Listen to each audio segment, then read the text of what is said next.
நீங்கள் பார்த்துக் கொண்டிருப்பது உங்கள் விஜய்.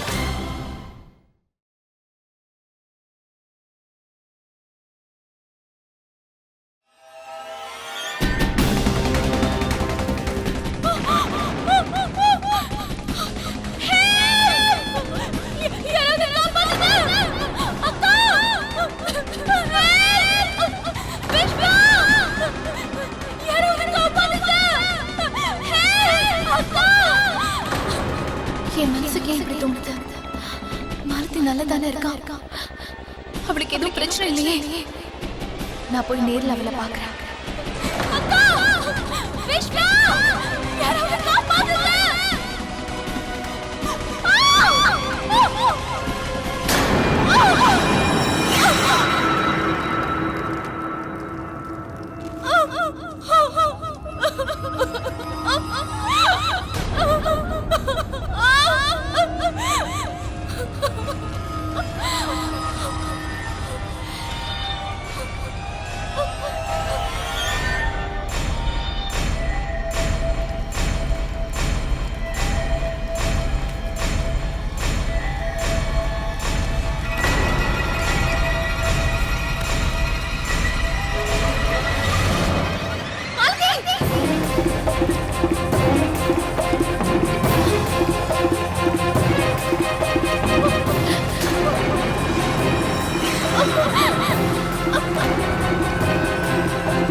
என்னாச்சு? இதெல்லாம் எப்படி ஆச்சு?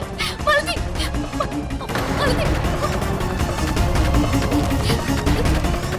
நெருப்பு அதிகமாகிற மாதிரி இருக்கு.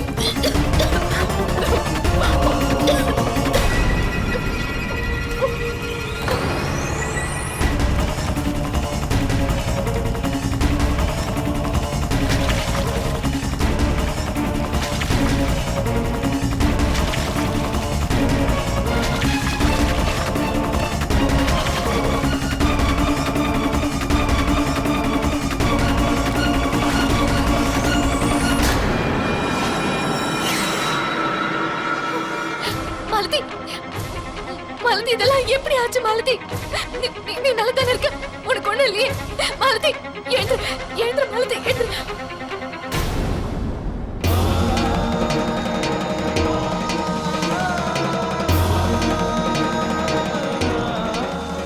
அக்கா, பயப்படாத மாலதி, உனக்கு எதுவும் ஆகாது. உன்னோட அக்கா நான் கூட இருக்கல, உனக்கு எதுவும் ஆகாது. டாக்டர், டாக்டர், ப்ளீஸ், ப்ளீஸ், என்னோட மாலதிக்கு எதுவும் ஆகாம பாத்துக்கோங்க.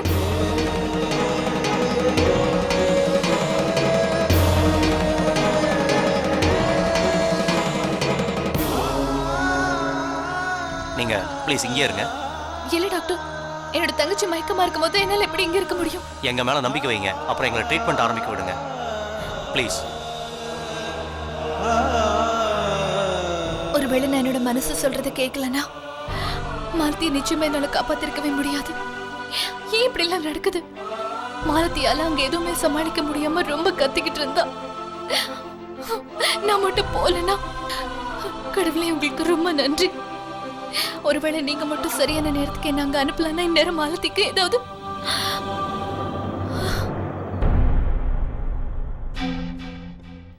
மாலதி, மாலதி,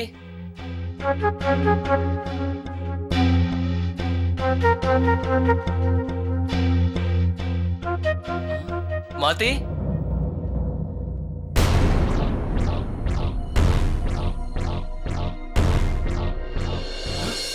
என்னது?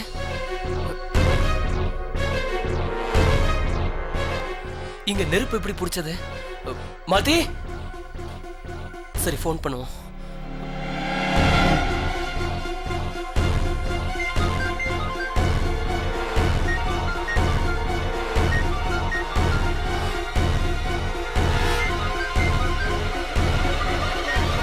மாலதியோட ஃபோன் இங்கே தான் இருக்கு. அன்னைக்கு ஃபோன் பண்ணலாம்.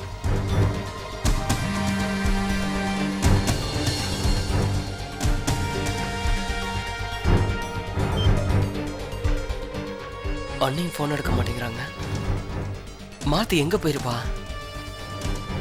அன்னைக்கு தெரிஞ்சிருக்கும்.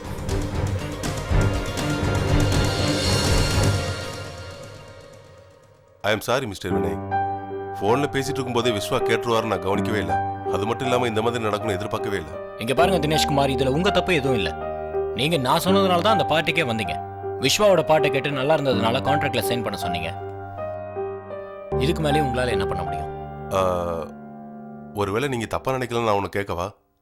விஸ்வா அந்த மாதிரி ரியாக்ட் பண்ணுறது, வீட்டை விட்டு போகிறது, இதெல்லாம் எதுக்குன்னு எனக்கு புரியல. ஆனால் இந்த காலத்தில் இந்த மாதிரி ஒரு அண்ணன் யாரு கிடைப்பா? தான் தம்பியை பற்றி கவலைப்படுறது, வேதனைப்படுறது, அவர் கொஞ்சம் கஷ்டப்பட்டாருன்னா தானா வீட்டுக்கு வந்துடுவேன். இங்க பாருங்க சார், நீங்க விஸ்வா பத்தி கவலைப்படாதீங்க. அவன் தலையில என்ன எழுதியிருக்கோ கண்டிப்பா தான் நடக்கும். நீங்க கவலைப்படணும்னு அவசியம் இல்லை. இல்லை, நான் வேற அர்த்தத்தில் சொல்லலை. உங்களுக்கு தப்பாக தோணுச்சுன்னா சாரி. இங்க பாருங்க தினேஷ்குமார், நான் ஒரு அர்ஜென்ட்டான மீட்டிங் அட்டன் பண்ண வேண்டியது இருக்கு, அதனால எக்ஸ்கியூஸ் மீ. ஓகே, நான் இப்போ கிளம்புறேன். என்னால் உங்களுக்கு ஏதாவது வேலை ஆகணும்னா சொல்லுங்கள்.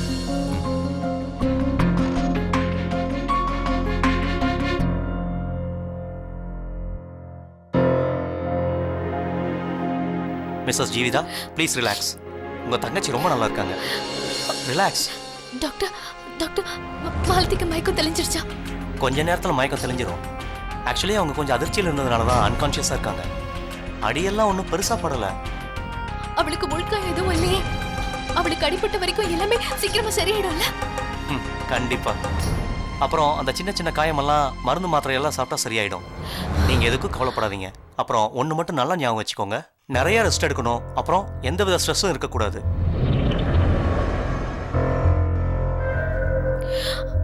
Are you okay? ஓகே தான் டாக்டர். நான் காலையில இருந்து எதுவுமே சாப்பிடல, அதனால கொஞ்சம் டயர்டா இருக்கு. அதுக்கும் இங்கே ஒரு வைத்தியம் இருக்கு. கிரவுண்ட் ஃப்ளோரில் கேன்டீன் இருக்கு, நீங்கள் அங்கே போய் எதாவது சாப்பிடுங்க. சரி டாக்டர், நான் போய் சாப்பிடுறேன். Take care.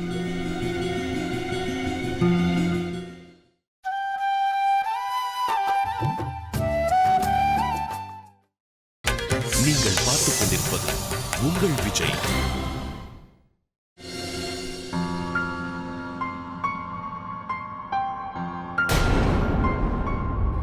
என்ன பண்ற விஸ்வா? எந்த வீட்டுக்கு வரக்கூடாதுன்னு நினைச்சியோ அந்த வீட்டு வாசல்ல வந்து நிக்கிறேன். இந்த வீட்டை விட்டு போய் ஒரு வாரம் கூட ஆகல, அதுக்குள்ள இந்த வீட்டுக்குள்ள போகணுமா? இல்லைல்ல, இவ்வளோ சீக்கிரம் நீ இங்க போனன்னா எல்லாரும் உன்னை பார்த்து சிரிப்பாங்க. ஆனா என்ன இருந்தாலும் இப்போ மாலதிக்காக ஏதாவது பண்ணணுமே. அதனால நம்ம பிடிவாதத்தை கொஞ்சம் விட்டு கொடுத்து என்னன்னு போய் கேட்பான். ஏன்னா இதுக்காக அண்ணியை போய் பார்த்தே தான் ஆகணும். உன் மாலதியை விட உன் சத்தியம் ஒன்றும் பெருசில்ல விஸ்வா. உன் பிடிவாதத்தை உடைச்சிட்டு நீ இந்த வீட்டுக்குள்ள போய் தான் ஆகணும். விஸ்வா கிட்ட மாலதி இங்க இருக்கிற விஷயத்த சொல்லவே மறந்துட்டேனே. முதல்ல அவனுக்கு ஃபோன் பண்ணுவோம். விஸ்வா கிட்ட இருந்து மிஸ் கால். உடனே அவனுக்கு நான் ஃபோன் பண்றேன்.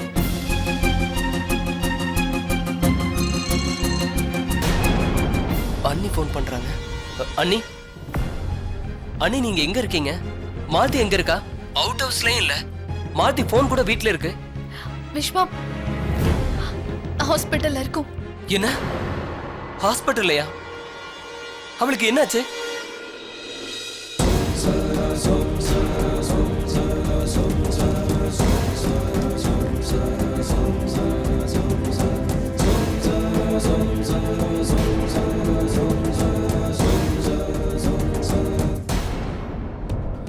அப்பா, இது எப்படி நடந்திருக்கும்? என்னால நம்பவே முடியல. இங்க இதுவரைக்கும் அவங்களுக்குள்ள எந்த பிரச்சனையும் வந்ததே இல்ல. இவங்களுக்குள்ள இவ்வளவு பெரிய சண்டையா? 2 நாள் நான் வெளியில போயிட்டு வர்றதுக்குள்ள இவ்வளவு சம்பவங்கள் நடந்திருக்கா? ஓ காட்.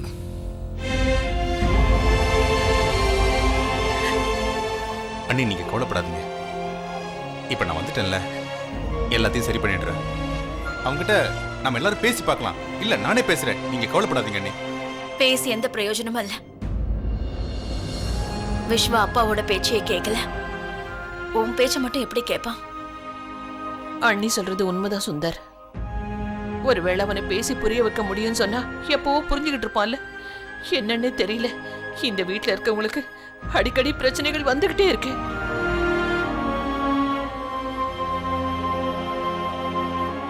நீ எதுக்கும் கவலைப்படாத வசந்தி. பெரியவங்க சொல்லுவாங்களே, எதுவும் கடந்து போகும்னு. நல்ல நாட்கள் எப்படி கடந்து போகுமோ அதே மாதிரி இந்த கெட்ட நாளும் கடந்து போகும். எல்லாம் சீக்கிரம் சரியாயிடும்.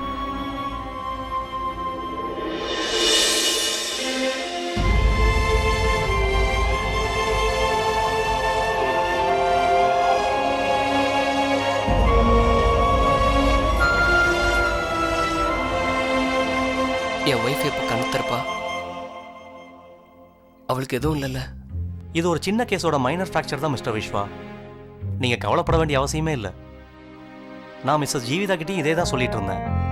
பேஷண்ட்டு கொஞ்ச நேரத்தில் மயக்கம் தெளிஞ்சிரும். Everything will be all right. Treatment நடந்துட்டுருக்கு. ரிலாக்ஸ். Thank you doctor. ம்.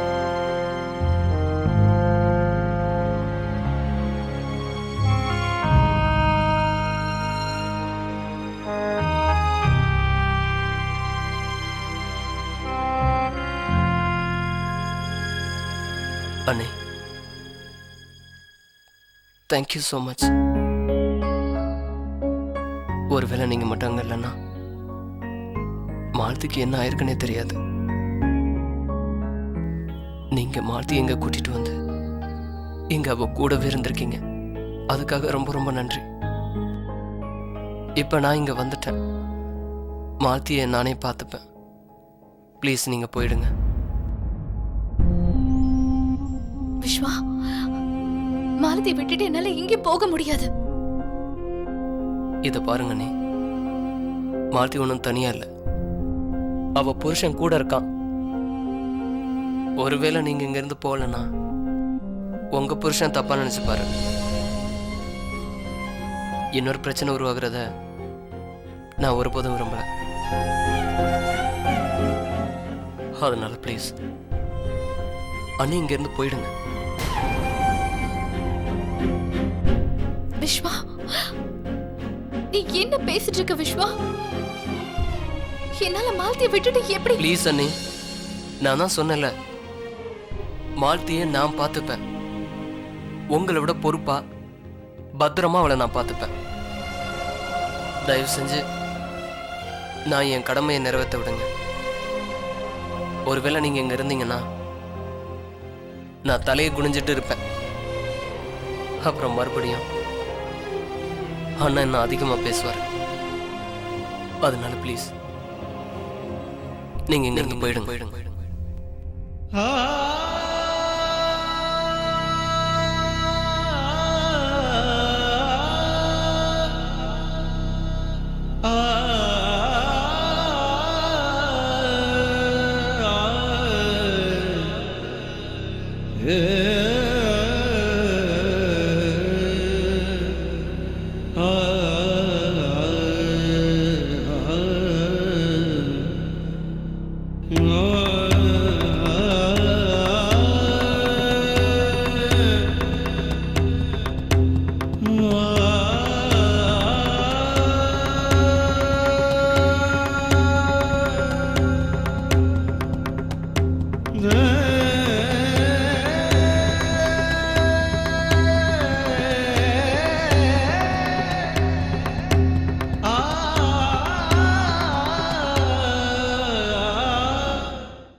இப்போ நான் இங்கே வந்துட்டேன். மாலதியை நானே பார்த்துப்பேன். ப்ளீஸ் நீங்கள் போயிடுங்க. மாலதி ஒன்றும் தனியாக இல்லை. அவள் புருஷன் கூட இருக்கா.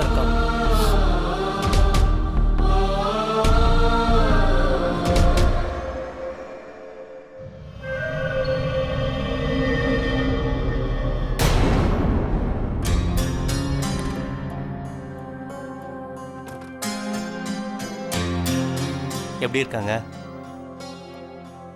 இது வரைக்கும் மயக்கம் தெரியல டாக்டர். டோன்ட் கெட் வரி. இன்னும் கொஞ்ச நேரத்தில் மயக்கம் தெளிஞ்சிருவாங்க. அப்புறம் மற்ற ஃபார்மாலிட்டிஸ் எல்லாம் முடிச்சதுக்கப்புறம் தாராளமாக நாளைக்கே நீங்கள் உங்களை வீட்டுக்கு கூட்டிகிட்டு போகலாம். ஃபார்மாலிட்டிஸ்? ஐ மீன் பேப்பர், பேமெண்ட்ஸ் எக்ஸெட்ரா. அப்புறம் டாக்டர், இந்த வார்டோட சார்ஜஸ் எவ்வளோ? அதிகமாகலாம் ஒன்றும் இல்லை. ஸ்பெஷல் வார்ட் சார்ஜஸ்ன்னு பார்த்தீங்கன்னா 5000 rupees per day. 5000?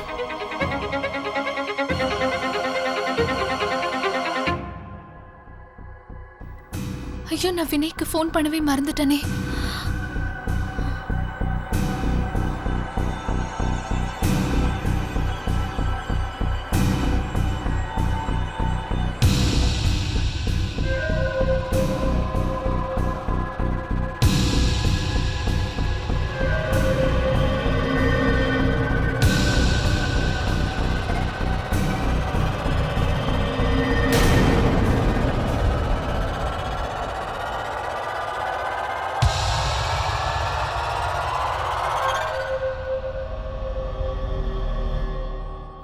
ஒருவேளை உங்களுக்கு அதிகமாக தோணுச்சுன்னா நான் பேஷண்ட்டை ஜென்ரல் வார்டுக்கு மாற்றிடுறேன்.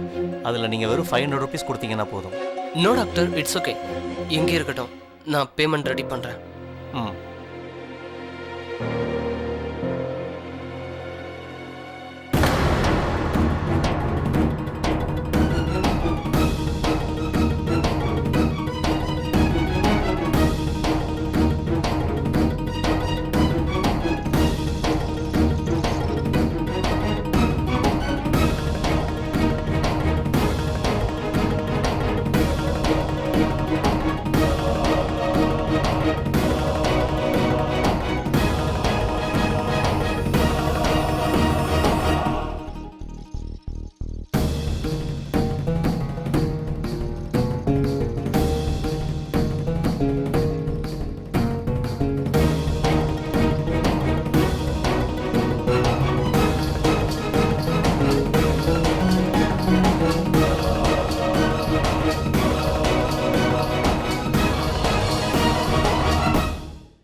நீங்கள் பார்த்துக் கொண்டிருப்பது உங்கள் விஜய்.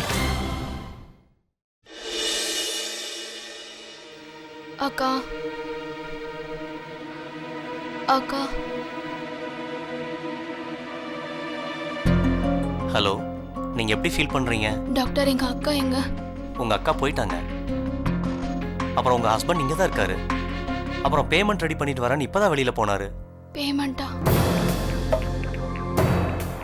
பில் எவ்வளோ ஆயிடுச்சு டாக்டர்? ஸ்பெஷல் வார்டோட ஃபீஸ் 5000 ருபீஸ் பர் டே. 5000?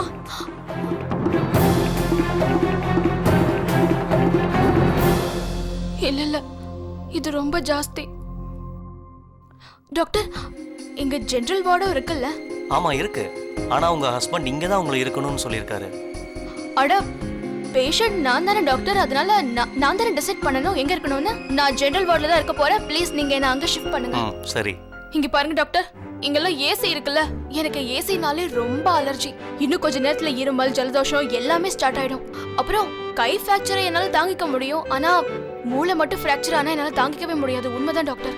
அதோட ஜெனரல் வார்டில் இருக்கிற பேஷண்ட்ஸ் கிட்டலாம் நான் சிரிச்சு பேசினேன்னா எனக்கு சீக்கிரம் சரியாயிடும் டாக்டர். நிம்மதியாகவும் இருக்கும். இங்க தனியா இருந்து எனக்கு அப்படியே வெறுத்து போயிடும். ஸோ டாக்டர் ப்ளீஸ் என்ன ஜெனரல் வார்டுக்கு ஷிஃப்ட் பண்ணுங்க. உங்க பேஷண்டோட வேண்டுகோளை ஏத்துக்கோங்களேன் ப்ளீஸ் டாக்டர். நான் சொன்னா கேளுங்களேன் ப்ளீஸ். எங்க போனானே தெரியல, சொல்லாம கொள்ளாம போயிட்டா. ஒருவேளை ஜீவிதா அவுட் ஹவுஸ்ல இருக்காளான்னு பாக்குறதுக்காக சுந்தர அனுப்பி வச்சிருந்தோம். ஆனா ஜீவிதா அங்கேயும் இல்ல. இன்ஃபேக்ட் அவுட் ஹவுஸ்க்கு பூட்டு போட்டு இருக்கு. அங்க யாரும் இல்ல. அங்கேயும் இல்லைன்னா பேசாம அவனுக்கு ஃபோன் பண்ணி பார்க்கலாம். ஒரு நிமிஷம். ஹலோ, என்ன?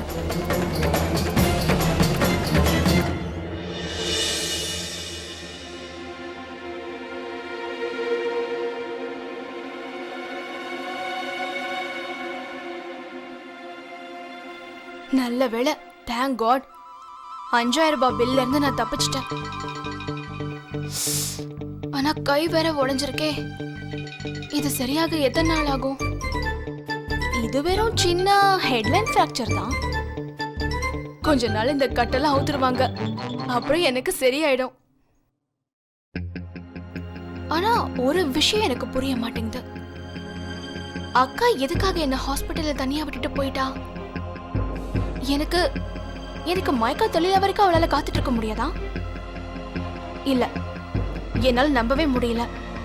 நான் இது கனவில் கூட நினைச்சு பார்க்கல. அக்கா என்ன விட்டுட்டு போவான்னு. அப்ப நிஜத்துல மட்டும் எப்படி இப்படி ஆச்சு? அவ எப்படி என்ன விட்டு போனா? இல்ல இல்ல, கண்டிப்பா ஏதாவது ஒரு விஷயம் இருக்கணும். இல்லைன்னா இப்போ என் அக்கா என் கூடவே இருந்திருப்பா, பக்கத்துலயே.